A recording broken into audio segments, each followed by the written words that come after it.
안녕하십니까, 노종면입니다. 국내 유력 신문들 가운데 일부가 문재인, 트럼프, 한미 두 정상의 불화설을 보도했습니다. 아예 갈라섰다는 자극적인 표현까지 사용했습니다.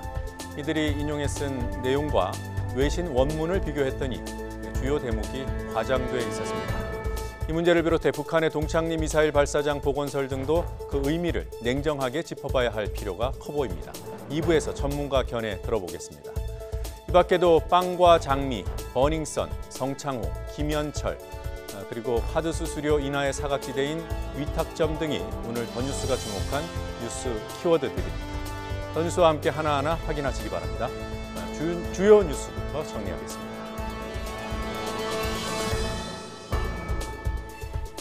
7개 부처의 장관이 바뀝니다. 민주당 중진인 박영선 의원이 중소벤처기업부 장관에, 진영 의원이 행정안전부 장관 후보자에 지명됐습니다. 통일부와 과학기술정보통신부, 문화체육관광부 장관 후보자 등에는 전문가와 관료 출신이 내정됐습니다. 하마평에 올랐던 우상호 의원은 내년 총선을 위해 막판 입각에서 제외됐습니다. 북한 동창리 미사일 발사장이 복구됐다는 분석이 나오는 가운데 트럼프 미국 대통령은 이틀 연속 실망스럽다는 반응을 보였습니다. 미 국무부 당국자는 대북 압박 기조를 유지할 것이며 현재 개성공단과 금강산 관광 재개를 검토하지 않고 있다고 밝혔습니다. 다만 동창리 미사일 발사장에 대해서는 현재로서는 중대한 문제가 아니라고 말했습니다. 택시업계와 카카오의 사회적 합의에 따라 우리 생활에도 적잖은 변화가 예상됩니다.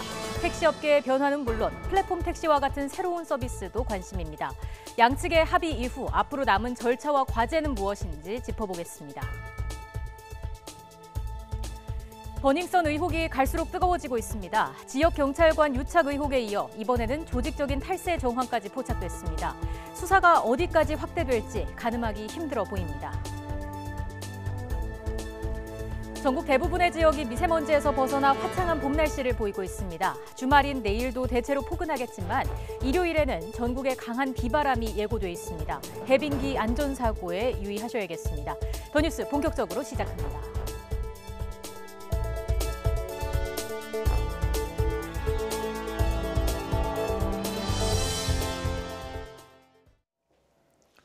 개각 소식부터 알아보겠습니다. 문재인 대통령은 오늘 행정안전부 장관 후보자에 진영 의원, 중소벤처기업부 장관 후보자에 박영선 의원을 지명하는 등 7개 부처 장관 인사를 단행했습니다.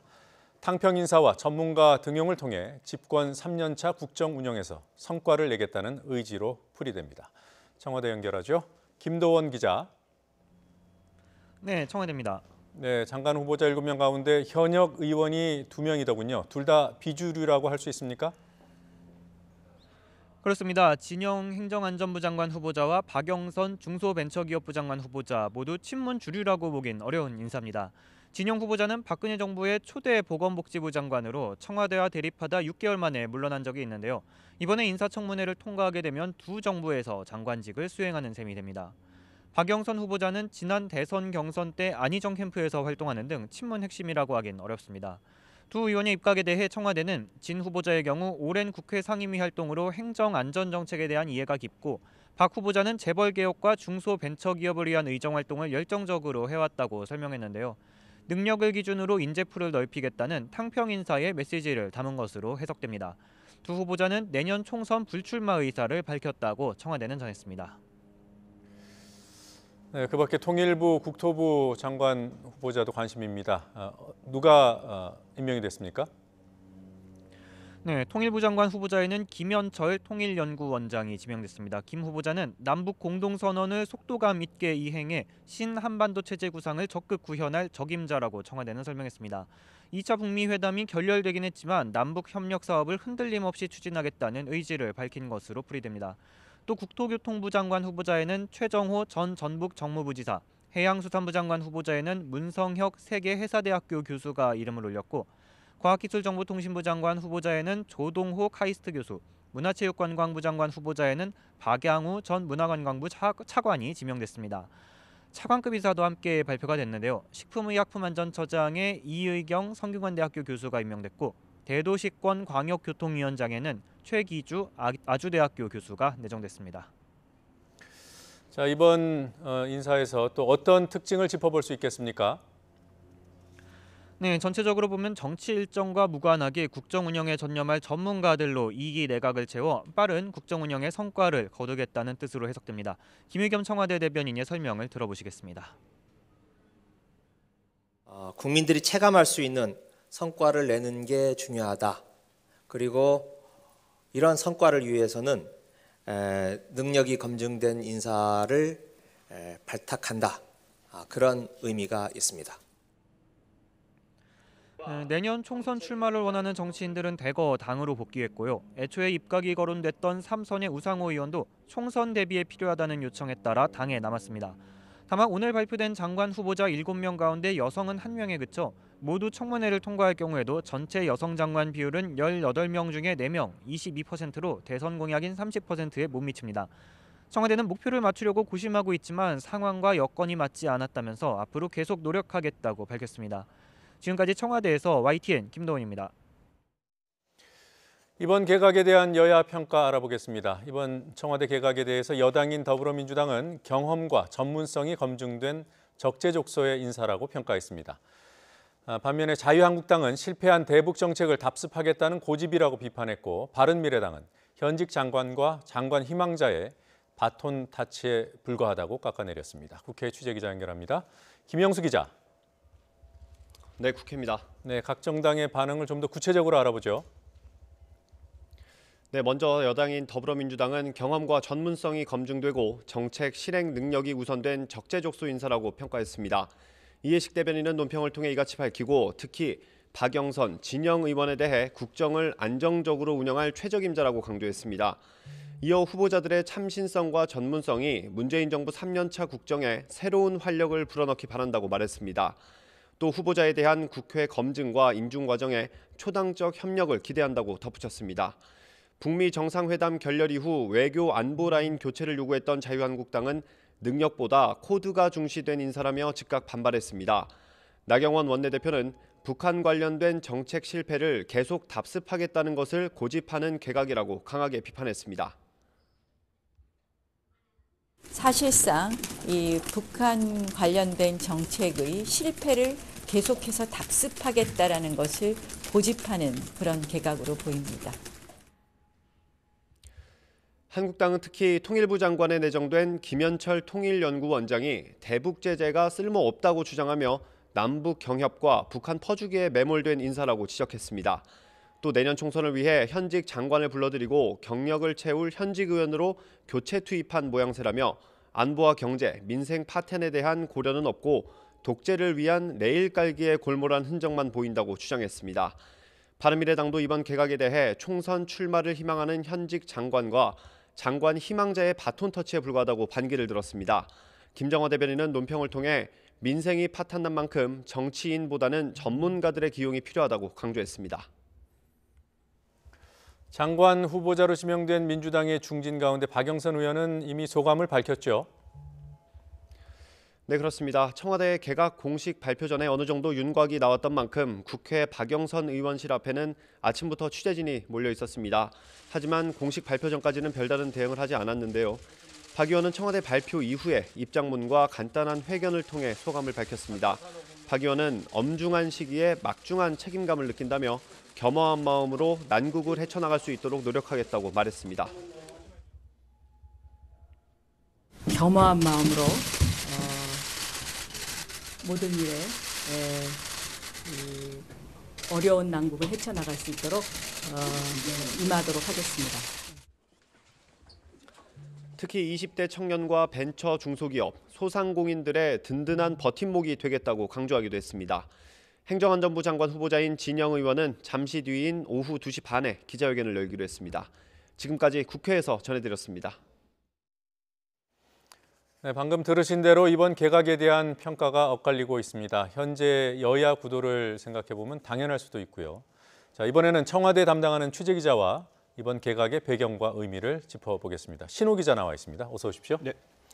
자, 기존 장관이 현역 의원이던 부처가 이제 4곳이고요. 그리고 또 그렇지 않았던 부처가 세 곳이죠. 네, 그렇습니다. 장관이 지금 장관이 민주당 국회의원 출신 곳이 이제 네 곳이 포함되어 있고요. 예. 그렇지 않고 지금 장관이 내년 총선에 출마할 가능성이 있다. 뭐 이런 관측이 나오고 있는 부처가 또 세 곳이 포함되어 있습니다. 예. 그래픽을 준비했는데 그래픽 보면서 설명을 드리면은 네. 지금 행정안전부하고 문화체육관광부, 국토교통부, 해양수산부 이렇게 네 곳은 지금 장관이 현역 의원입니다. 이제 예. 민주당으로 돌아가서 내년 총선을 준비할 테고요. 네. 그리고 중소벤처기업부, 과학기술정보통신부는 민주당 그 소속으로 출마를 한 적이 있거나 당적을 갖고 있는 분들이고, 그리고 통일부 장관도 출마 후보군으로 그렇게 언론에서 분류하고 있습니다. 예. 저희 박영선 후보자하고 진영 후보자 이번에 이제 입각할 것으로 이렇게 지명된 분들, 그러니까 이분들은 그럼 총선에는 출마 안 하는 거죠? 네, 오늘 그 청와대 그 개각 발표 때 이제 청와대 대변인 김의겸 대변인이 이 진영 의원과 박영선 의원은 출마를 하지 않기로 했다 이렇게 이제 발표를 했는데요. 네. 이번 그 개각을 준비하면서 여권 전체에서 이렇게 공유되는 그런 컨셉이 있었는데, 이번 그 현역 의원 중에서 입각을 하는 분은 내년 총선에서는 출마를 하지 않을 것이다. 이게 예. 이제 공유되어 있는 컨셉이었습니다. 왜냐하면은 지금 입각하고 내년 총선에 출마하면은 불과 임기가 1년이요. 1년도 안 되는 뭐 짧은 기간밖에 수행할 수 없는 거고요. 그리고 이 장관 자리를 이제 총선 그 출마용 뭐 홍보 수단이나 경력 쌓기로 이렇게 활용한다 이런 비판도 나올 수 있고, 그래서 이번 진영 그 의원과 박영선 의원은 이제 내년 총선에 출마하지 않기로 했습니다. 두 예. 의원은 진영 의원은 이제 서울 용산이 지역구고요. 박영선 의원은 서울 구로 을이 지역구인데 이제 그 두 지역구는 비게 됐습니다. 그러니까 그 지역구에 또 누가 배치될지, 네네. 공천을 받게 될지도 관심사겠군요. 자, 어쨌든 현역 의원이 있던 장관이 있던 네 곳이 빠지고 들어간 사람은 현역 의원은 둘이에요. 그 중에서 지금 원래 들어갈 것으로 예상됐던 우상호 의원이 빠진 게 어떻게 보면 이번 개각에서 좀 관심사 중에 하나인데 어떻게 빠지게 된 겁니까? 네, 우상호 의원 같은 경우에는 이제 지난 대선 때 2017년 대선 때 원내대표를 맡고 있었거든요. 예. 예. 원내대표로서 그 대선을 잘 이끌었다 뭐 이런 평가도 받고 있고, 본인도 문화체육관광부 장관에 대한 의지가 상당히 있었던 것으로 그렇게 알려져 있었고, 네. 이번 개각 그 전망 기사에서도 거의 한 달 동안 문화체육관광부의 가장 유력한 장관 후보다 이렇게 이제 예측 보도가 나왔었는데, 이번 주 초까지만 해도 그런 예. 예측이 이제 유효했었습니다. 그런데 이번 주 중반을 넘어서면서 우상호 의원 같은 경우에는 이번 입각에서 빠질 가능성이 높다 이런 그 전망들이 있었거든요. 예. 그 이유가 이제 그 당에서 네. 어저께 그 강기정 수석이 이해찬 대표를 면담했습니다. 그 청와대 정무수석이 당으로 갔죠. 그렇죠. 네. 그 면담 과정을 보면 이제 그 이유를 알 수 있는데, 강기정 수석이 이제 들어갔다가 그 면담하고 나와서 이제 왜 오늘 이해찬 대표를 면담했느냐 이걸 이제 기자들이 물었는데, 대통령이 고민이 많으시다. 그리고 네. 당장 현역 의원들을 내각에 모셔야 되는데 이분들이 이제 총선 출마 부분이 걸려 있기 때문에 그 모셔도 되는지 안 되는지 이 부분을 이해찬 대표하고 상의하러 왔다. 뭐 이렇게 네. 이제 얘기를 했거든요. 이해찬 대표는 그 당의 핵심 자원, 예. 핵심 전력을 너무 많이 내각에서 빼가는 거 아니냐. 왜냐하면 이제 우상호 의원까지 포함하면 3명이 중진 의원 3명이 네. 이제 입각하는 그런 상황이기 때문에 그런 부분들이 내년 총선 전략에 좀 차질을 줄 수 있다. 이런 우려를 전달을 했고요. 뭐 네. 이런 그 당의 의견을 어제 강기정 수석이 어제 그 문재인 대통령에게 밤에 전달했습니다. 예. 그 우상호 의원 본인 같은 경우에는 어떻게 봐야 됩니까? 가고 싶었는데 못 간 겁니까? 아니면 뭐 당이나 청와대의 조율에 대해서 다 이해하고 수용하는 입장입니까? 일단 뭐 우상호 의원 같은 경우에는 이제 그 본인이 한 번도 그 장관 입각할 생각이 없다는 생각을 밝힌 적이 없기 때문에 예. 일단 입각할 의지는 있었다 이렇게 볼 수 있겠습니다. 그렇지만은 이게 이제 장관 입각이라는 게 사실 내년 총선 출마를 현역 의원으로서 포기하고 입각하는 거 아닙니까? 예. 근데 장관이라는 게 자리가 이렇게 뭐 그 몇 년씩 이렇게 계속 할 수 있는 자리가 아니기 때문에 예. 본인의 다음 총선 다음 총선에 출마하고 당에서 더 큰 역할을 할 수 있는 뭐 그런 기회도 될 수 있다 이렇게도 볼 수 있겠습니다. 예, 그렇겠군요. 네. 자, 조명균 통일부 장관 이번에 이제 빠지는 조 장관 같은 경우에 아까 출마 가능성이 있다 그랬잖아요.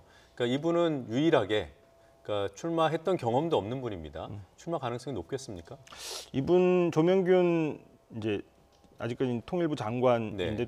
조명균 장관 같은 경우에는 기자들하고 만나서도 그렇게 얘기한다고 해요. 출마 안 할 거다, 나 출마 생각 없다 그래요? 이렇게 이제 얘기를 했다고 하는데 그 조명균 장관이 그 지역이 네. 그 경기도 의정부인데 여기가 네. 이제 문희상 국회의장의 지역구거든요. 네. 예. 그래서 국회의장이 이제 또 출마하는 경우가 뭐 완전히 불가능하진 않지만은 출마를 하지 않지 사실상 않겠냐. 안 예. 하니까. 뭐 이런 전망을 하고 거기에다가 이제 그 문희상 의장하고 조명균 장관이 또 아주 각별한 사이라고 합니다. 호영 호재를 예. 한다고 예, 하는군요. 뭐 사석에서는 뭐 그렇게 부른다고 하는데 그래서 그 지역을 이어받거나 아니면 예. 통일부 장관으로서 이제 남북 대화에 큰 역할을 했기 때문에 예. 남북 접경 지역에서 또 출마할 가능성이 있지 않나 이렇게 관측하고 있습니다. 조 장관 같은 경우에 혹시라도 뭐 하노이 회담이 우리 정부가 예상했던 대로 안 됐잖아요. 그런 하노이 회담 사실상 결렬의 책임을 진 건 아닙니까? 그런 뭐 그 얘기도 나오는데 그게 사실 그렇지는 않은 걸로 보입니다. 왜냐하면은 이 하노이 회담 결렬의 책임이 이제 우리 통일부 장관에게 있다고 볼 수 없고요. 일단 네. 그리고 하노이 회담 결렬 이후에 이제 정부가 청와대가 이 남북 대화를 더 이 기존의 대화를 유지할 계획이 있지 않겠습니까? 예. 그렇다면은 기존 장관이 계속하는 게 더 나을 수도 있고요. 그리고 김현철 통일연구원장이 이제 새로 통일부 장관 후보자가 됐는데 이미 네. 하노이 회담이 시작되기 훨씬 전부터 통일부 장관 후보자 물망에 올라 그랬군요. 있었습니다. 예, 예. 네. 그래서 뭐 달리 질문을 해보면은 전쟁 중에는 장소를 안 바꾼다 그러는데 지금 하노이 회담이 예상대로 안 되면서 북미 관계 또 한미 관계 이런 부분들이 굉장히 중요해졌지 않습니까? 이 시점에 굳이 개각을 할 필요가 있었을까요? 근데 이제 김현철 통일연구원장 같은 경우에는 그 기존의 어떤 남북 관계하고 역행하는 그런 그 기조를 갖고 있는 분이 아니기 때문에 네. 청와대에서도 이제 김의겸 대변인도 발표할 때 신한반도 체제 구상을 적극적으로 구현할 수 있는 적임자다 이렇게 발표했거든요. 예. 기조를 유지하는데 아무 문제가 없다. 예, 그렇게 보고 있습니다. 예. 자, 이번 개각을 통해서 앞에 뭐 취재 기자도 얘기했습니다만은 탕평 인사다 이런 평가들이 여권에서 나오고 있는 것 같아요. 어떤 점에 주목해 보면 탕평 인사인 걸 알 수 있습니까? 상징적으로 이제 박영선, 진영 두 예. 그 정치인 출신, 여당 중진 출신 장관 후보자를 놓고 이제 그런 말을 하고 있는 건데요. 예. 박영선 의원, 진영 의원 둘 다 친문 핵심으로 보기는 어려운 이제 중진 의원들입니다. 예. 특히 이제 진영 의원 같은 경우에는 그 지난 정부, 그러니까 박근혜 정부 초대 복지부 장관 출신입니다. 그때 예. 이제 기초연금 문제로 그 6개월 만에 이제 장관에서 물러나기도 했는데 원조 친박으로 불리기도 했던 그 박근혜 그 정부에서 복지부 장관이었죠. 박근혜 전 대통령이 이제 그 당대표 시절에 비서실장도 하고 그랬거든요. 네. 그래서 이 원조 친박으로 불리던 진영 의원이 문재인 정부의 장관이 됐다 이런 의미에서 탕평이다 이런 해석이 나오고 있는 거고요. 그리고 네. 박영선 의원 같은 경우에도 이제 민주당이 계속 몸담았던 사선 중진 의원입니다만 지난 대선 때 이제 박영선 의원 같은 경우에는 예. 문재인 캠프가 아닌 안희정 캠프를 이끌었거든요. 네. 그래서 문재인 그 친문 핵심으로 이제 보기는 조금 어려운 그런 인사인데 능력과 뭐 이런 부분들을 고루 이제 판단해서 이번에 이제 입각시킨 것 같습니다. 예. 자, 끝으로 이제 청문회가 열려야 되지 않겠습니까? 일정이 어떻게 됩니까? 아직 일정은 확정이 되지 않았고요. 네. 청와대에서 이번 그 개각을 준비할 때 그 어떤 스케줄 같은 게 있지 않겠습니까? 언제 이제 발표해서 언제 청문회를 거쳐서 언제 이제 이 새 그 진용을 장관들이 출범시키는지. 이제 일을 본격적으로 네. 할 수 있게 이제 만들겠다 뭐 그런 게 있었을 텐데 4월 전에는 청문회까지 다 마치고 본격적으로 일을 할 수 있게 만들겠다 뭐 이런 목표가 있었습니다. 예, 그러니까 3월 임시국회에서 청문회를 다 마치는 것을 청와대는 바라고 있겠군요. 그렇습니다. 네. 지금 이제 올해 그 4월이 넘어가면 올해 또 중반부지 않습니까? 네. 문재인 정부 이제 3년 차를 맡고 있는데 작년에도 문재인 대통령이 이제 성과가 부족했다 이렇게 스스로 자평했기 때문에 예. 올해 그 남북 대화가 조금 주춤한 그런 상황에서 경제나 사회나 뭐 이런 모든 문제에서 성과를 내기 위해서는 뭐 빨리 일을 시작해야 되겠죠. 예, 지금 한국당에서 철저히 검증하겠다 이런 입장이어서 어떻게 될지는 지켜봐야 될 것 같습니다. 그렇습니다. 예. 네, 잘 들었습니다.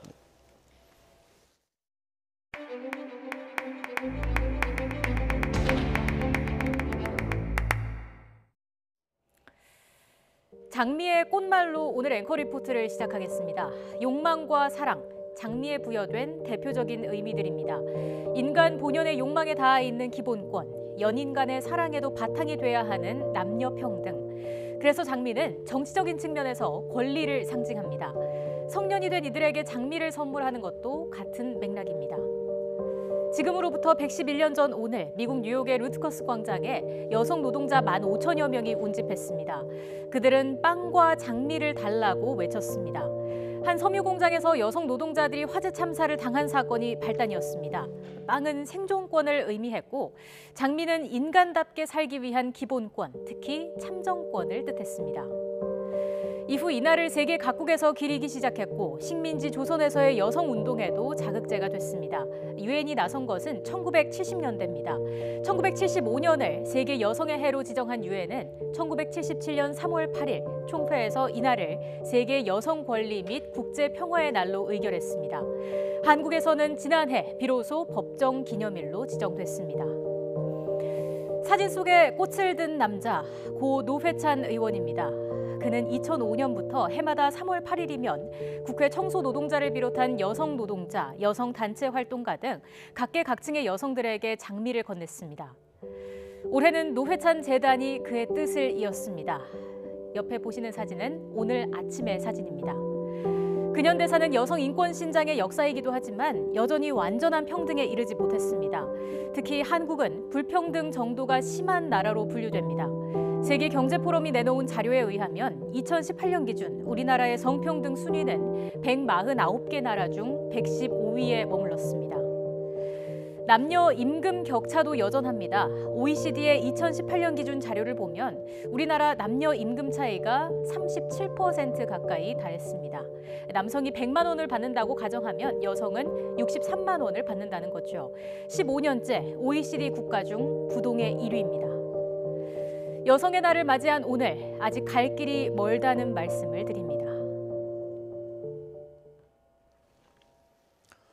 2차 북미 정상회담 이후 북한이 동창리 미사일 발사장을 복구하고 있다는 분석에 이어서 정상 가동 상태에 달했다는 진단까지 나왔습니다. 트럼프 대통령은 이틀째 실망스럽다고 답을 했습니다. 하지만 아직은 신중한 기조를 이어가고 있습니다. 워싱턴에서 김희준 특파원의 보도입니다. 북한의 동창리 미사일 발사장을 촬영한 지난 2일과 6일의 위성사진입니다. 나흘 만에 크레인은 치워졌고 엔진 시험대를 지지하는 구조물 재건도 진척됐습니다. 북한 전문 매체 38로스는 이처럼 동창리 미사일 발사대와 엔진 시험대 복구 공사가 빠르게 진행되면서 정상 가동 상태로 돌아간 것으로 분석했습니다. 미 전략국제문제연구소 CSIS도 같은 진단을 내놓았습니다. 특히 엔진 시험대와 궤도식 이동 구조물 등의 변화를 근거로 북한이 싱가포르 회담 뒤 서서히 해체해온 동창리 발사장을 다시 복원한 것으로 풀이했습니다. These were deliberate efforts by North Korea in response to the inconclusive results of the Hanoi summit to send a message to President Trump and the world. 트럼프 대통령은 이틀째 실망스럽다는 반응을 내놓았습니다.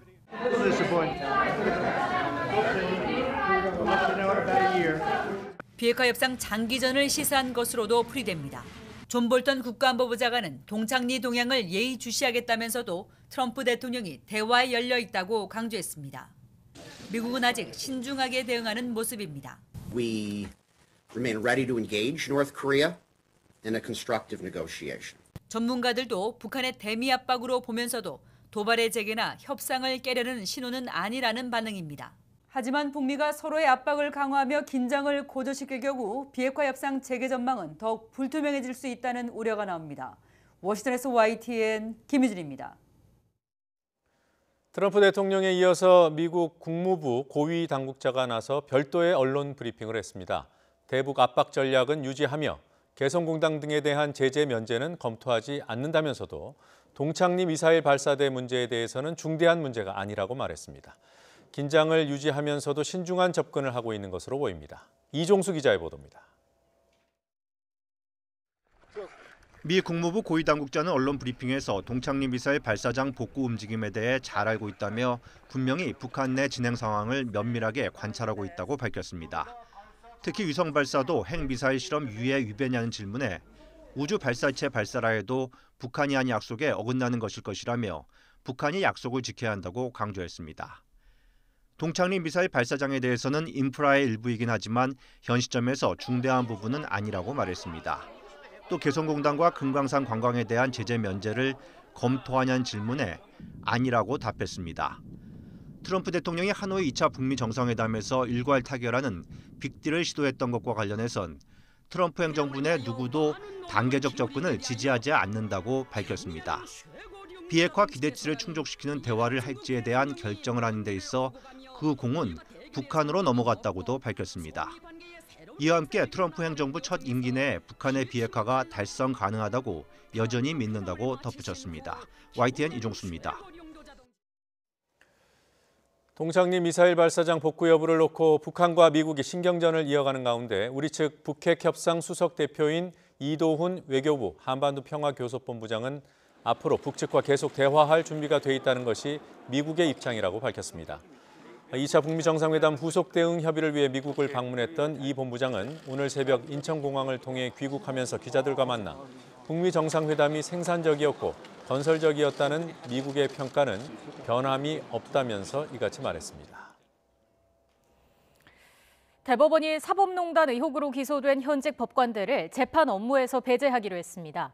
이들이 재판을 계속 맡을 경우 사법부에 대한 국민 신뢰에 부정적인 영향을 올릴 수 있다는 점을 고려했다고 밝혔습니다. 취재기자 연결합니다. 조성호 기자. 네, 대법원입니다. 네, 재판에 넘겨진 전현직 법관이 10명입니다. 이 중 6명이 재판 업무에서 배제가 되는 거죠? 네, 그렇습니다. 조금 전 대법원이 발표한 내용을 보면 재판 배제 대상이 말씀하신 것처럼 모두 6명입니다.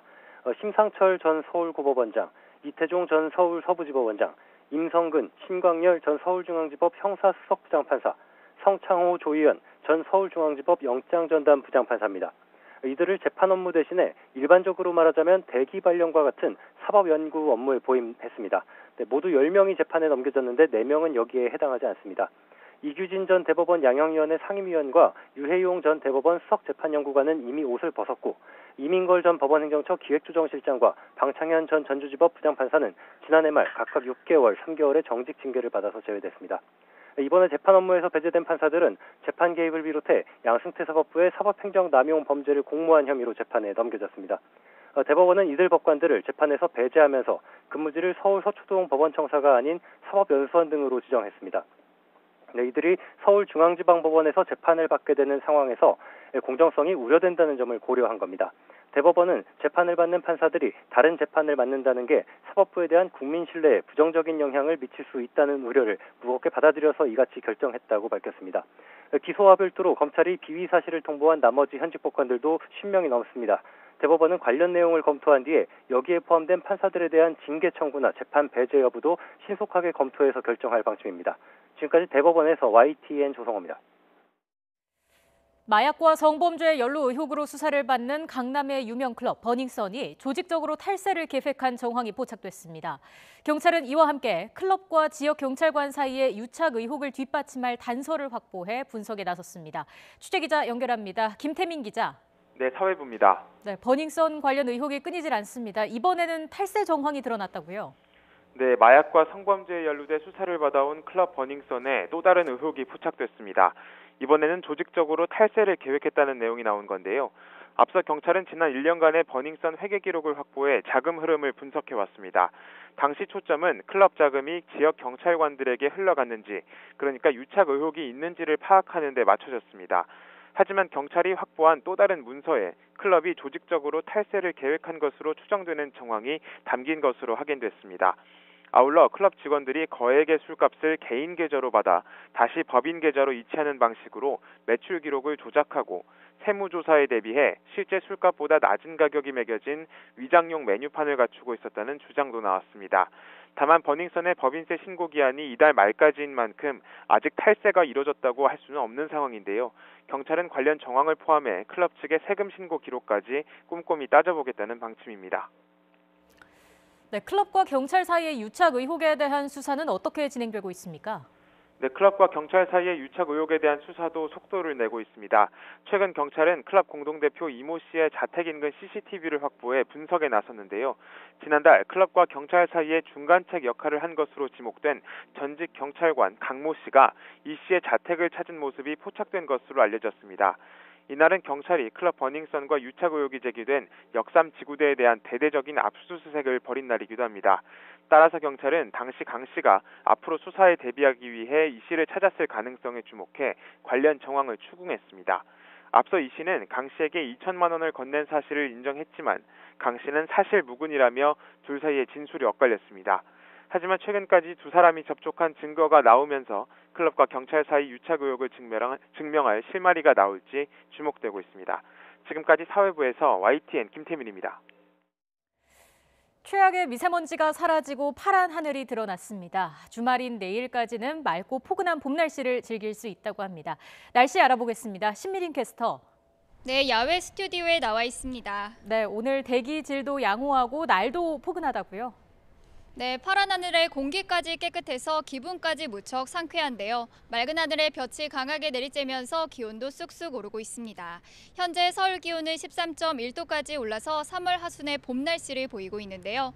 하지만 해가 지고 나면 기온이 빠르게 떨어집니다. 일교차가 10도 이상 벌어지고 있으니까요. 퇴근길에는 옷차림에 주의하시는 게 좋겠습니다. 현재 서울의 초미세먼지 농도는 33 마이크로그램으로 보통 수준을 회복했고요. 충남과 호남, 경남과 제주도도 보통 수준의 대기질을 나타내고 있습니다. 주말인 내일도 전국의 대기질이 보통 수준을 보이겠지만 충북 일부 지역에서는 한때 대기 정체로 농도가 높아질 수 있겠습니다.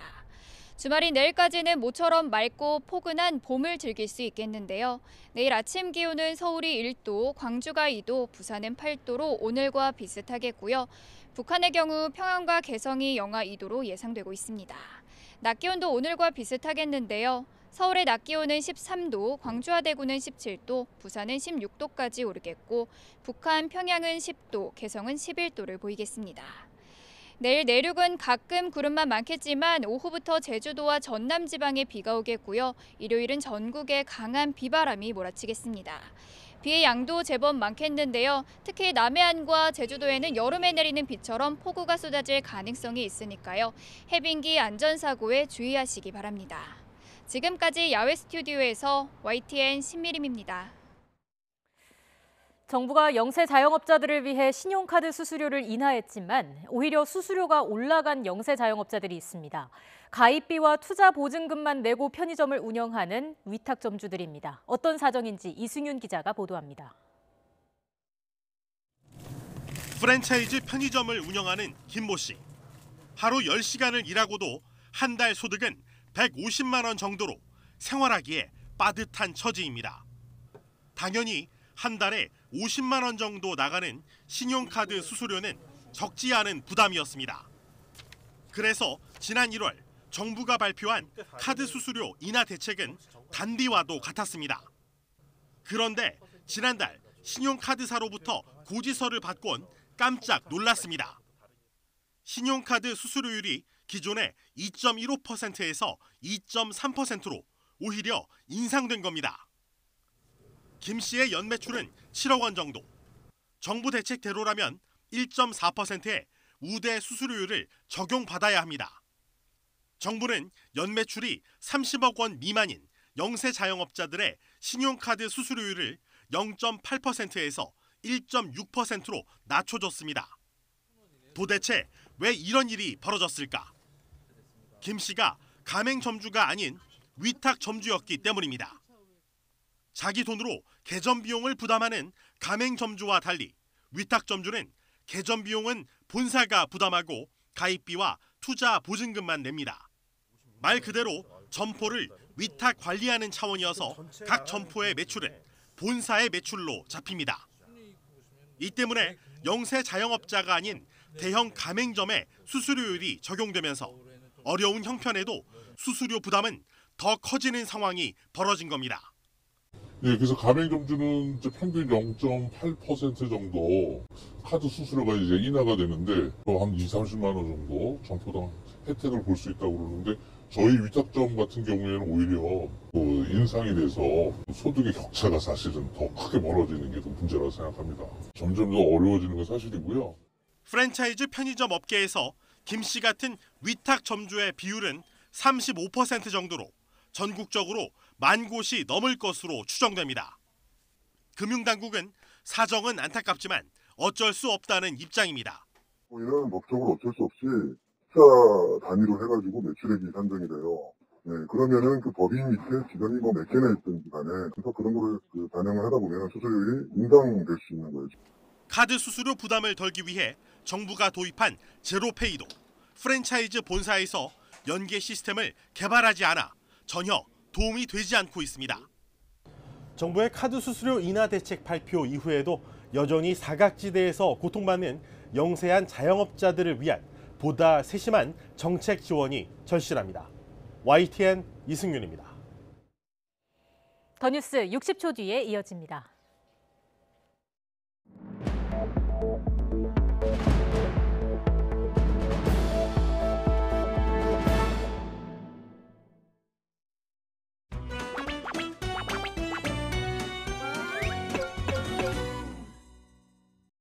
그 FFVD 표현 때문에 서로를 믿기 때문에 똑같은 것을 만들어내지 않습니다. 저희들의 전제는 완전한 비핵화는 항상 목표로 갖고 있는 겁니다. 정상들이 합의한 건데 그건 바뀔 수가 없습니다. 북미회담에 대해서 미국 지금 좀 어떻게 평가하고 있는지. 미국은 생산적이었고 그다음에 건설적이었다. 거기에 대해서는 변함없고요. 그다음에 앞으로 계속 대화를 할 준비가 되어 있다. 그게 미국 입장입니다. 혹시 비건 대표랑은 분위기는 계속 좋으신가요? 항상 좋죠. 네. 항상 좋습니다. 미국 균열 이야기는 잘 이해가 안 됩니다. 왜 그 이야기가 자꾸 나오는지. 미국은 생산적이었고 그다음에 건설적이었다. 그다음에 앞으로 계속 대화를 할 준비가 되어 있다. 이 미세먼지 관련해서는 정말로 여야를 떠난 초당적인 대처가 필요하고 장기적인 대책이 필요합니다. 저는 오늘 미세먼지 문제 해결을 위해서 정부와 국회 그리고 사회 전 계층이 참여하는 범사회적인 기구를 구성하고 설치합니다. 범사회적 기구를 구성을 해서 그 위원장에 반기문 전 유엔 사무총장을 추천합니다. 반기문 전 총장은 지난 2015년 파리 기후협정을 성사시킨 국제적인 경험을 가지고 있고 유엔 사무총장을 지낸 외교 전문가로서 적임자라고 생각이 됩니다. 범사회적 기구를 구성을 해서 그 위원장에 반기문 전 유엔 사무총장을 추천합니다.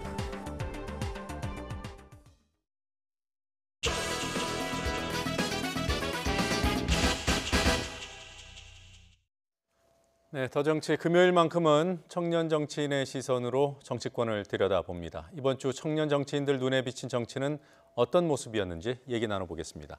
출연자들이 직접 선택한 이번 주 정치, 문제의 장면을 놓고 토론하는 시간입니다. 시사평론가 장해찬 서던포스트 정책실장, 또 고은영 제주녹색당 운영위원장 함께 하십니다. 어서 오십시오. 안녕하세요. 안녕하세요. 자, 첫 번째 문제의 장면 확인해 보죠. 첫 장면은 장해찬, 고은영 두 분이 함께 선택한 장면입니다. 자, 누구랑 협상하는 거니라는 제목이 붙여 있고요. 환경부 장관이 미세먼지와 관련해서 중국이 책임을 인정했다고 발언을 했고요. 또 이후에 중국 외교부에서 중국 책임론에 대한 부인을 하는 기자회견이 있었던 상황을 지금 요약해 놓은 그래픽 보셨습니다. 먼저 고은영 위원장께서는 이 장면을 왜 픽하셨습니까? 먼저 미세먼지 책임 공방을 가지고 예. 양쪽 고위 인사들이 여러 가지 공방을 펼치고 있는 모습들이 좀 안타깝다라는 생각이 들었고요.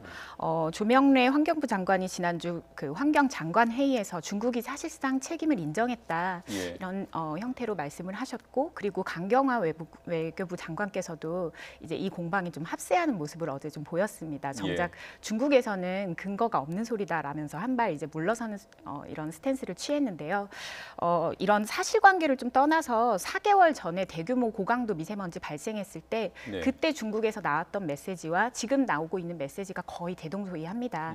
때문에 이런 책임 공방을 가지고 운운하면서 사실상 협상이 좀 난항을 겪고 있는 것이 아닌가, 이런 모습에서 좀 비춰지고 있습니다. 그러니까 중국 탓만 하면서 협상의 진전은 없고 이런 상황을 정부에서 좀 모면하려는 게 아닌가, 이렇게 보시는 건가요? 네, 맞습니다. 장 실장께서는 지금 이 상황에 대한 문제의식이 비슷한가요? 네, 그러면서 저는 더 짙은 아쉬움 느끼고 있는데요. 우리 이웃 두 나라 중국과 일본이 있습니다. 그런데 일본과 우리가 갈등이 생기면 초계기 논란이라던가 최근에 또 한일 위안부 평화재단 문제, 강제징용 피해자 배상 문제에서 우리 법원이 심지어는 국내에 진출한 일본 기업의 재산까지도 동결시키는 상황, 그런 조치까지 내렸습니다. 그러니까 초강수로 일본과는 이렇게 외교적 결전을 불사하지 않는데 왜 중국과는, 유독 중국과는 우리가 이렇게 약한 저자세 모습을 취해야 되는 것인가. 심지어 이 루캉 외교부 대변인이 우리 문재인 대통령의 발언에 대해서도 들어본 적 없다면서 원인을 직시해야 된다. 마치 우리나라에게 원인을 똑바로 하려고 훈계하는 듯한 발언까지도 했단 말이죠. 그럼에도 불구하고 우리 정부가 지나치게 저자세로 나가는 데 대해서 많은 국민들이 미세먼지 자체에도 괴로워하고 있지만 중국 정부에게 큰 소리 내지 못하는 우리 정부의 약한 모습, 특히나 일본과는 대비되는 그런 모습에 더욱더 큰 불만을 가지고 있는 게 아닌가 싶습니다. 근데 그 루캉 외교부, 중국 외교부 대변인이 그 문재인 대통령의 그 발언을 모른다라고 했던 게 이제 중국과 공조하겠다는 공조를 지시한 그런 보도에 대해서 그렇게 얘기한 거 아닙니까? 근데 이제 중국의 책임이 일정 부분 있는 것 같다, 이런 식으로 문재인 대통령도 최근 들어서야 언급을 했고요. 그러한 보도에 대해서도 일체 들어본 적이 없다고 말을 했고, 강경화 외교부 장관 또한 고은영 위원장 말씀처럼 중국의 책임을 거론하자 거기에 대해서 한국 정부가 많은 압박을 받는 것은 이해하지만 분명한 원인을 직시해야 된다고 말했는데 이 말은 결국은 우리나라 미세먼지의 책임이 국내 요인이라는 기존의 중국 입장을 되풀이하고 있는 것 같아요. 저는 이 초계기 논란이나 한일 갈등에서 일본 정부가 아베 총리까지 나서면서 그야말로 외교적으로 융단 폭격을 쏟아붓지 않습니까? 그런 것들을 우리가 당하는 입장에서는 기분 나쁘지만 여기서는 벤치마킹에서 문재인 대통령도 나서시고 조명래 장관도 더 적극적으로 나서서 이것을 국제 분쟁화 시키지 않는다면 우리 국민들이 10년, 20년 계속해서 이런 고통을 안고 살아갈 수밖에 없다. 이 중국의 미세먼지에 대해서는 과감하게 외교적 분쟁을 일으켜야 된다고 생각합니다. 이 부분에 대해서는 고은영 위원장 좀 생각을 여쭤볼게요. 그러니까 미세 문제를 중국과 협의해서 풀어야 됩니까? 아니면은 분쟁화시켜서 강하게 대응을 해야 됩니까? 지금은 분쟁까지 절대 가지 않아야 한다고 생각을 합니다. 지금 국면에서는 공조, 이 부분에 대해서 사실상 지금 공조도 제대로 되어 있지 않습니다. 이 부분에 실패를 하고 중국 측이 계속 강경한 입장을 취한다면 그 뒤에 사안을 검토해 볼 사안이라고 생각합니다. 지금 실무회의에서 사실상 중국이 인정을 했다, 이 내용이 좀 더 고위층으로 가면 이야기가 바뀌고 있습니다. 저는 회의에서 진행됐던 여러 가지 물밑의 이야기들이 이렇게 대석특필되면서 보도화되는 부분에 대해서 좀 신중하게 접근을 해야 된다고 생각합니다. 협력 체계를 구축하는 데 있어서 전혀 도움이 되지 않는다, 이렇게 생각을 하고, 자유한국당 조경태 의원께서 얼마 전에 주한 중국 대사관에 이번 미세먼지 건에 대해서 항의 서한을 보냈고, 또 여러 지지자분들께서 대사관 앞에서 항의 시위까지 지금 진행이 되고 있습니다. 저는 이런 사항들이 지금 우리나라 미세먼지 전국을 풀어나가는 데 있어서 절대 도움이 되지 않는 부분이라고 생각을 합니다. 지금 장 실장께서는 외교 분쟁화해서 강력한 대응으로 해결해야 된다는 입장이시고, 고 위원장은 중국의 책임 여부와 무관하게 지금은 공조하고 협의해서 문제를 풀어야 된다는 입장이시네요. 무관하지는 않습니다만 매우 신중한 접근이 필요하다. 지금 한중 FTA 재개정 부분도 좀 걸려 있고 알겠습니다. 여러 가지 검토해야 된다고 봅니다. 두 분 입장은 명확하게 갈리고 있다는 걸 확인했고요. 자, 다음 장면으로 넘어가 보겠습니다. 문세먼지 많이 보도가 됐기 때문에 아실 분들이 많을 텐데요. 황교안 대표가, 한국당 대표가 네티즌의 말을 인용해서 한 말입니다. 황 대표의 발언을 직접 들어보고 얘기 나눠보죠. 이 나라에 대통령이 있고 정부가 있는지 정말 의심스러운 지경입니다. 대통령 방중 때 공동 대처를 약속했다고도 했는데 왜 지금껏 아무런 소식이 없느냐. 네티즌들은 미세먼지가 아니라 문세먼지라면서 대통령의 책임을 따지고 있습니다. 네, 자 문세먼지 이 발언은 공은영 위원장께서 골라주셨는데 어떤 부분이 문제가 있습니까? 뭐 저도 지금 정권에서 미세먼지 대응을 썩 잘하고 있다 이렇게 평가하지는 않습니다. 예. 하지만 유체이탈 화법을 좀 다시 보는 것 같다라는 생각이 드는데요. 미세먼지 오염이 이렇게 천천히 가시화되는 동안 사실 뭐 지금의 문제는 아니지 않습니까? 이 가시화되는 동안 오히려 가속화 정책, 뭐 경유차를 뭐 친디젤 정책을 편다든지 화력 발전소를 계속 건설을 한다든지 이런 부분으로 오히려 가속화 정책을 폈던 정권이 어디였는가, 그리고 그 정권의 과연 여당이 어디였는가를 생각해 보면 사실 이건 유체이탈 화법에 가깝다 이렇게 비판만 하고 있을 때가 아니라 공조를 취해야 될 때다 봅니다. 예, 뭐 정부를 비판하는 거는 괜찮지만 한국당의 책임도 있다는 그런 취지네요. 너무나 큽니다. 네. 어떻게 이 발언 보셨습니까? 저는 방금 고 위원장님 입장은 결국 우리 미세먼지의 요인이 국내 요인이 크다는 입장으로 들리고요. 한 마음 한 뜻으로 중국 탓을 해서 중국의 국제적 책임을 지어야 될 시기에 결국에는 우리 내부의 문제로 이 미세먼지 요인을 돌리게 되면 지금 국민들이 분노하고 있는 이 불안에 대해서 저는 해소할 수 없다고 생각합니다. 결국 대통령은 책임지는 자리이기 때문에 특히나 문재인 대통령 같은 경우는 대선 공약에서 임기 내 미세먼지 30% 감축이 있었습니다. 그런 공약을 지키라고 요구하는 것이고요. 일각에서는 이런 문세먼지라는 표현을 지나친 비난이라고 하고 있지만 이전 대통령들에 대해서도 동물에 비유하기도 하고 심지어는 국회에서 굉장히 민망한 그림을 전시하기도 하는 등 이 주요 책임자에 대한 정치적 풍자는 굉장히 폭넓게 허용이 되어 왔었잖아요. 그런 만큼 이런 비판에 대해서 기분 나빠할 게 아니라 왜 국민들이 이렇게 불안해하고 과감하게 정부의 대책을 요구하는지 당국자들이 좀 뼈아프게 받아들여줬으면 좋겠습니다. 예, 그 부분은 장 실장의 생각이 뭔지는 이해가 됐고요. 다만 지금 계속 강경한 대응, 중국과의 갈등을 불사하면서라도 이 문제를 풀어야 된다고 말씀하시잖아요. 그랬을 경우에 혹시 중국과의 어떤 경제 문제도 틀어지고 또 우리나라가 그것 때문에 입게 될 피해 이런 부분들은 우려가 안 됩니까? 물론 어느 정도 경제적인 부분에서 손해를 볼 수도 있겠지만 지금 그것 때문에 우리 아이들이 숨도 못 쉬는 환경에서 말도 못하고 살아가게 할 수는 없잖아요. 지금 추진되고 있는 정부와 중국 사이의 공조 내용을 제가 살펴보니까 공동으로 경보 정치를 발생하는 것, 미세먼지가 심할 때 미리 예보를 같이 하겠다는 겁니다. 그리고 인공 강우 실험을 지속하겠다는 거, 서해안에서.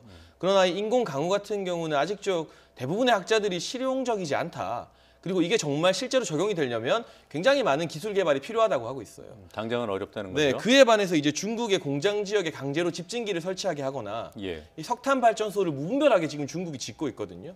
이런 것들을 국제사회와 공조해서 기후 협약을 만들어서 좀 규제하게 한다던가 이런 방식은 지금의 이 신사적인 협조가 아니라 국제사회 전체적으로 유엔까지도 이 문제를 가져가서 강하게 중국을 압박해야만 되는 게 아닌가 하는 생각을 갖고 있습니다. 예, 알겠습니다. 지금 고 위원장 첫 번째 장면에서도 같은 토론을 했는데 한 번 더 발언 기회를 드리겠습니다. 어떤 입장이십니까?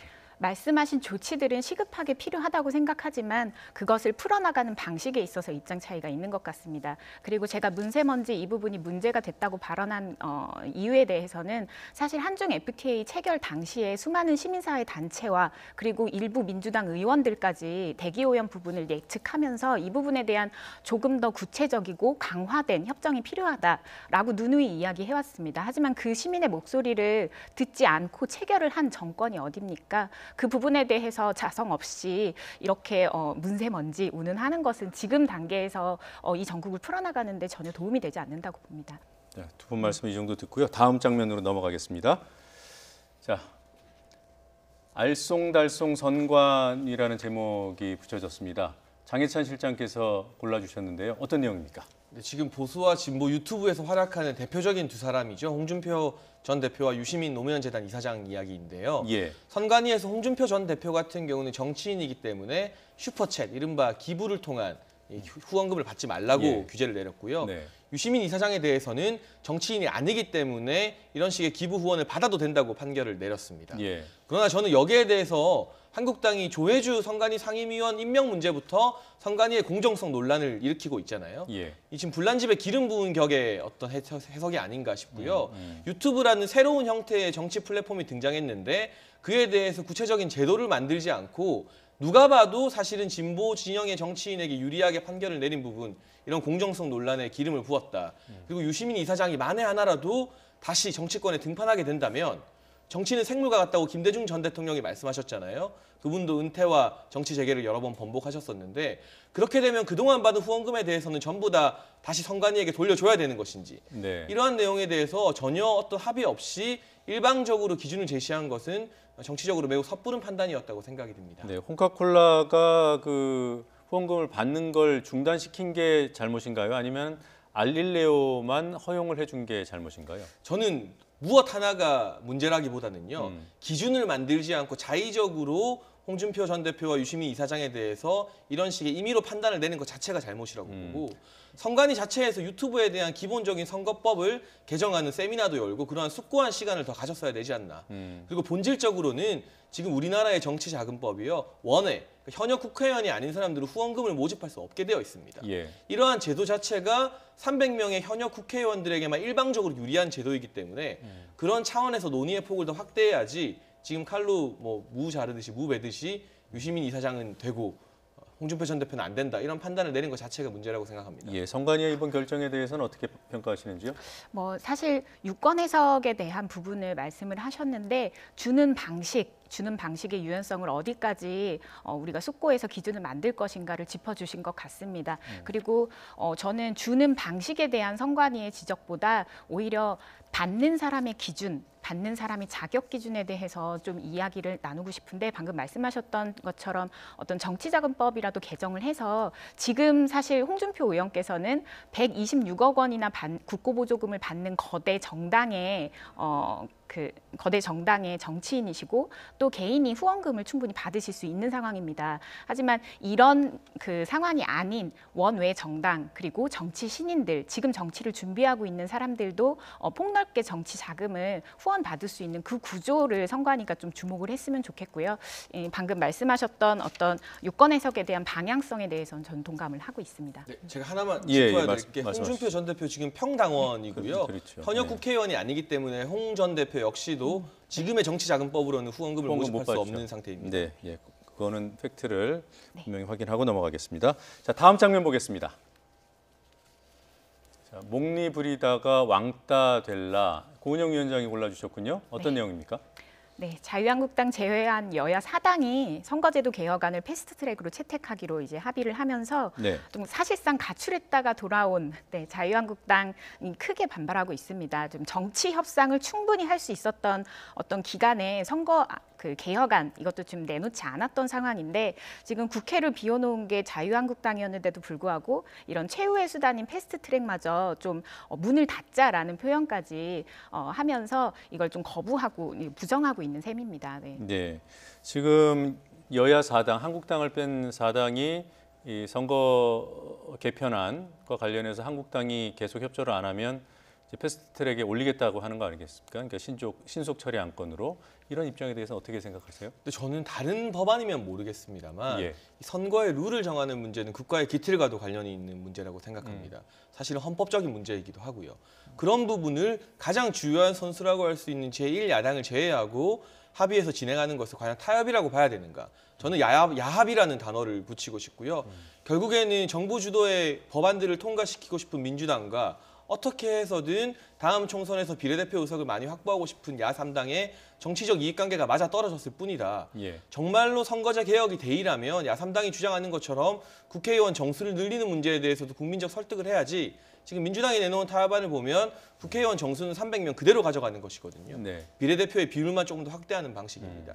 이렇다면 그동안 야3당이 부르짖었던 대의 명분과도 동떨어진 결과가 되는 것이고요. 다른 무엇보다 이 룰을 정하는 문제에 있어서 제1야당 가장 중요한 선수를 빼놓고 합의를 하는 것을 국민들이 어떻게 받아들일까? 정말 시급한 문제고 중요한 문제라면 오는 총선에서 국민들에게 표로 심판을 받은 다음 확실한 정수를 확보해서 진행하는 게 옳지 않을까 하는 생각이 드네요. 그동안 이제 선거제 개편 논의를 하자고 여야가 합의를 했었고 정개특위가 가동된 지 몇 달이 됐는데 그동안 유일하게 입장을 안 내놓은 정당이기도 해요. 한국당 같은 경우는 이 선거제 개혁 이전에 대통령 권력구조 개편과 동시에 논의를 해야 된다. 이것 또한 저는 하나의 입장이라고 생각을 하고요. 그러나 지금 민주당과 야삼당 같은 경우는 이 권력구조 개편과 함께 논의하게 되면 시간이 더 걸릴 수 있기 때문에 그 부분을 따로 떼서 하자는 건데 저는 이 선거제 개혁과 권력구조 개편을 어떻게 따로 할 수 있는가 이 부분에 일단 납득이 안 되고요. 우리가 꼭 다음 총선에서 선거제를 이렇게 번갯불에 콩고원 먹듯 바꿔야만 되는 것입니까? 그것이 지금 국민들의 피부에 그렇게 밀접한 문제인가요? 저는 그렇게 생각하지 않습니다. 따라서 시간이 조금 더 걸리더라도 당장 내년이 아니라 5년 뒤에 선거제가 바뀐다 하더라도요. 대통령 권력규조 개편과 함께 논의하는 것, 이것 또한 충분한 당론이라고 생각을 합니다. 네, 이렇게 제1야당을 배제하고 밀어붙이는 것보다는 좀 시간을 두고 조금 더 천천히 심지어는 다음 총선 뒤에 논의하는 것도 고려해 볼 수 있다는 입장이에요.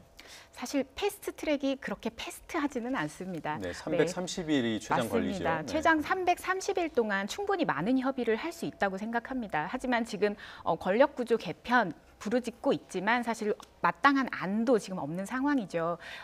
지금 입법 권한을 가진 거대 야당으로서 보여줄 수 있는 모습은 아니라고 생각하는데 심상정 정개특위 위원장도 기자회견을 통해서 이렇게 이야기했습니다. 패스트트랙은 자유한국당 패싱이 아니라 자유한국당의 선거제도 패싱을 방어하기 위한 것이라고 했습니다. 그러니까 어르고 달래서 테이블 안에 들어와라라는 메시지를 강력하게 보낸 것인데 이 330일 동안 충분히 이야기 나눌 수 있는 시간들을 지금 자유한국당에서는 오히려 좀 목리를 부리면서 왕따를 자초하고 있는 그런 모습을 보이는 것이 아닌가 이렇게 보고요. 그러니까 권력구조 개편 문제도 한국당의 어떤 구체적인 생각을 내놓고 적극적으로 협상을 추진하는 게 아니라 그러니까 선거제 개편 논의를 회피하는 수단으로 지금 내세우는 게 아니냐 이런 의심을 하고 있는 겁니다. 그런 지적에 대해서는 일견 받아들일 부분이 있을 것 같고요. 왜냐하면 1월과 2월 임시국회가 열지 못했잖아요.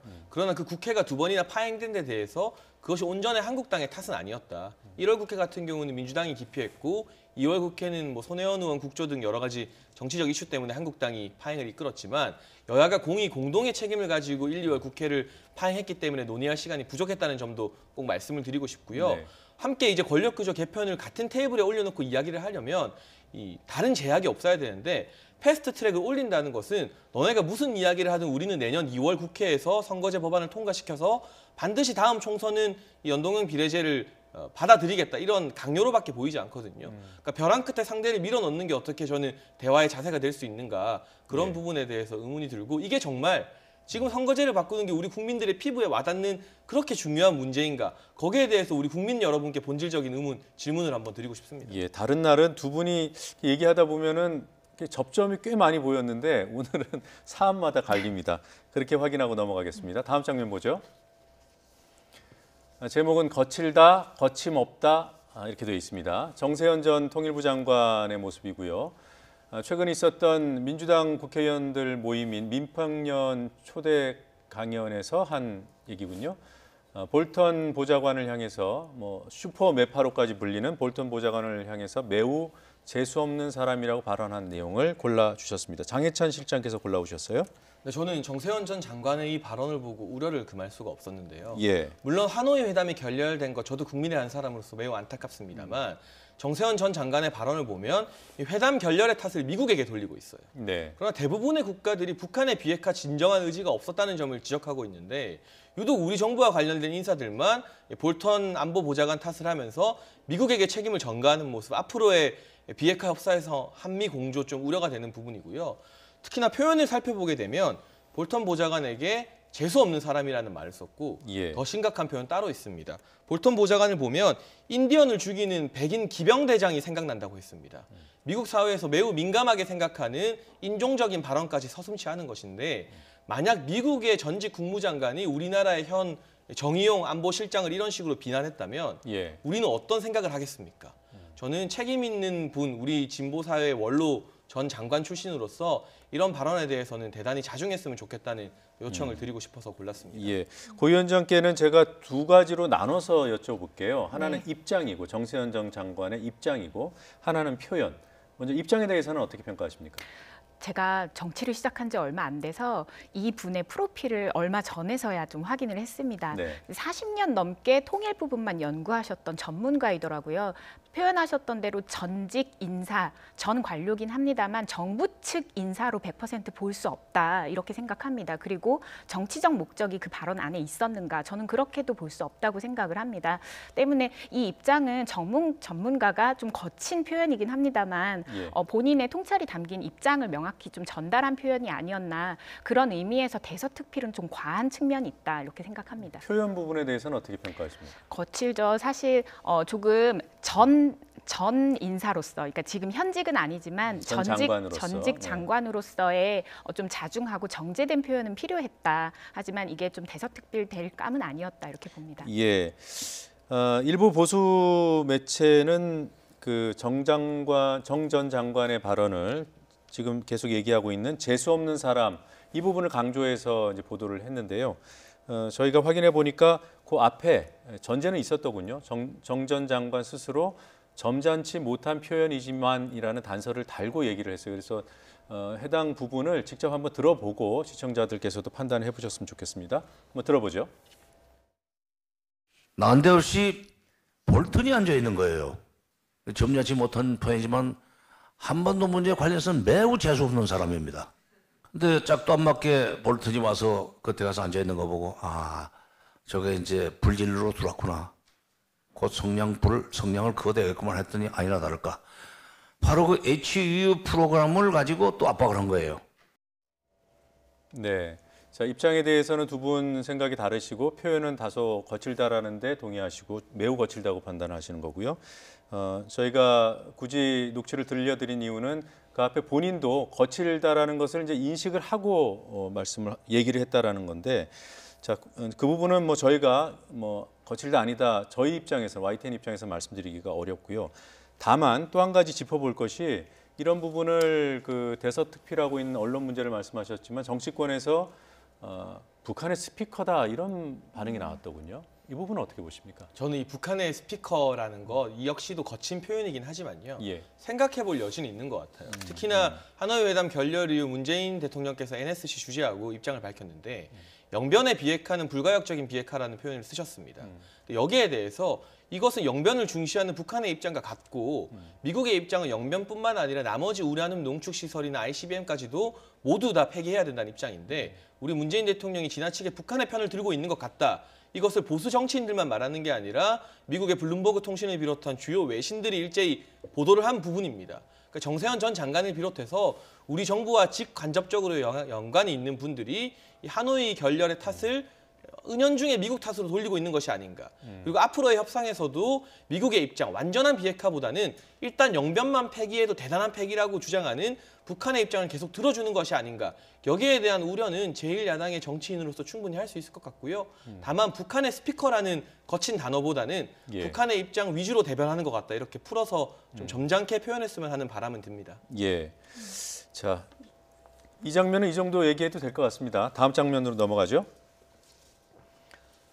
황당 체제라고 황당한 소리를 하나 뭐 이런 취지의 카피인데요. 네. 황당은 황교안 대표 체제의 한국당 줄임말이겠죠? 네, 맞습니다. 고은영 위원장이 골라주셨습니다. 네. 지난 6일 국회에서 열린 자유한국당 최고위원 중진위원 연석회의에서 5.18 망언 당사자 그리고 최고위원들 간에 좀 말다툼이 있었죠.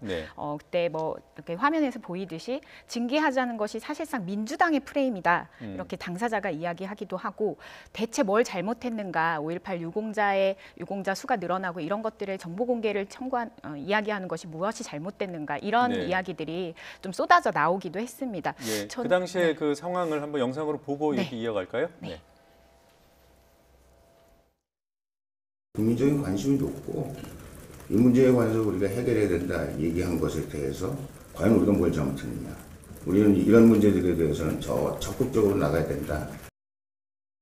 웰빙 정당, 수구 정당, 낡은 정당 이미지 벗지 않으면 어렵다는 말씀이었습니다. 업참마소하는 마음으로 이 문제를 빨리 처리해야 된다.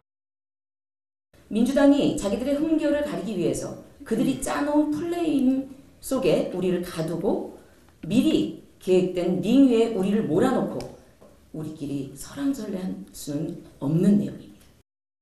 네, 장 실장께서는 이 장면을 어떻게 보시는지요? 저는 참 답답한 마음 금할 길이 없었고요. 그러나 빠른 징계를 요구하는 의원도 분명히 있었다. 네. 화면에 나오는 조경태 의원 같은 경우는 단순한 의원이 아니라 이번 전당대회 최고위원 선거에서 최다 득표를 한 1등 최고위원입니다. 네. 그러니까 중량감에 있어서 당대표 다음 가는 인사인데요. 읍참마속의 결단을 빨리 내리자고 말하는 것을 보면 황교안 대표가 이 최다 득표를 한 조경태 최고위원의 목소리를 받아들여서 당장 의원들을 잇는 게 손실 같아도 좀 거국적으로 이 세 사람에 대한 징계를 하루빨리 서둘러 줬으면 합니다. 아, 그래요. 네, 알겠습니다.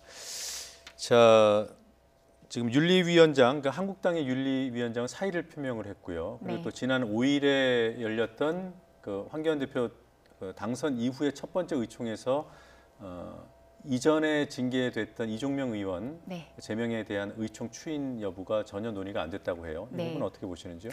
지금 제대로 이 황당 체제에 들어서 이 사안을 제대로 해결하려는 의지가 아직까지는 보이고 있지 않다. 지금 픽한 이 장면에서도 황교안 대표께서는 말을 많이 아끼셨습니다. 예. 그런 사이에 오히려 국회 윤리특위가 지금 열려서 그 안에서도 사실 자유한국당 의원들의 발언이 관리가 되지 않았습니다. 예. 이런 사안들은 지금 전국에 있는 많은 자유한국당 당원들께서 사실상 제가 왜 다른 당 걱정을 하고 있어야 되는지는 모르겠는데 굉장히 이런 사태들을 우려하면서 노심초사하고 있는 것이 피부로 느껴지고 있거든요. 예. 좀 더 황교안 대표의 좀 리더십 이 부분을 좀 지금은 각인해서 끌고 나가야 될 때가 아닌가 생각합니다. 예. 자, 한 장면만 더 보겠습니다.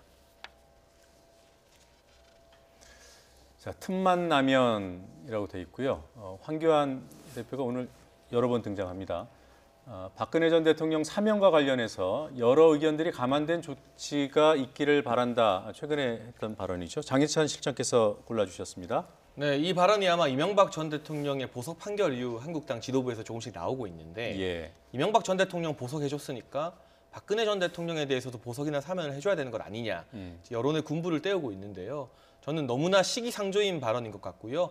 이명박 전 대통령의 보석도 사실은 병보석이 아니라 재판부가 항소심 선고를 앞두고 증거인멸의 우려를 차단하기 위해서 오히려 정말 깐깐한 제약을 두고 매우 제약적으로 한 이례적 보석이었다는 점을 명심할 필요가 있고요. 네. 박근혜 전 대통령은 우선은 공직선거법 위반으로 형이 확정된 부분이 있기 때문에 현실적으로 보석 자체가 불가능하다는 점. 네. 그리고 사면을 받기 위해서는 대법원 형 확정 이후에도 최소한 국민들 앞에 본인이 저지른 잘못에 대해서 사과하는 태도가 선행이 돼야 되는데 지금 진정어린 사과 안 하고 있지 않습니까? 예. 국민들에게 자신의 잘못을 인정하지 않고 있기 때문에 이런 상황에서 사면을 논하는 것은 국민 정서를 몰라도 너무 모른 것이다. 그런 지적을 드리고 싶어서 장면을 선택했습니다. 예, 알겠습니다. 오늘 두 청년 정치인과 함께한 더 정치는 여기까지 진행하겠습니다. 시사평론가 장혜찬 서던포스트 정책실장 그리고 고은영 제주녹색당 운영위원장과 함께했습니다. 고맙습니다. 고맙습니다.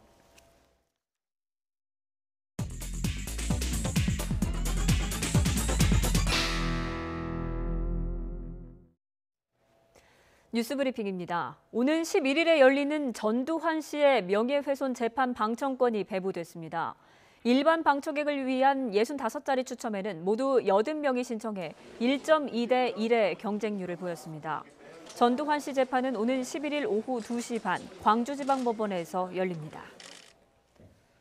대전지방검찰청 특별수사부는 가짜 사업 정보로 피해자들을 속여 1,000억 원대의 부당 이득을 챙긴 혐의로 구속된 임동표 MBG 그룹 회장 등 7명을 재판에 넘겼습니다. 임 씨 등은 최근 4년 동안 인도네시아 니켈 광산 개발 등의 사업으로 주식이 상장되면 시세 차익을 볼 수 있다고 속이면서 2천여 명으로부터 모두 1,200억 원을 받아 가로챈 혐의를 받고 있습니다.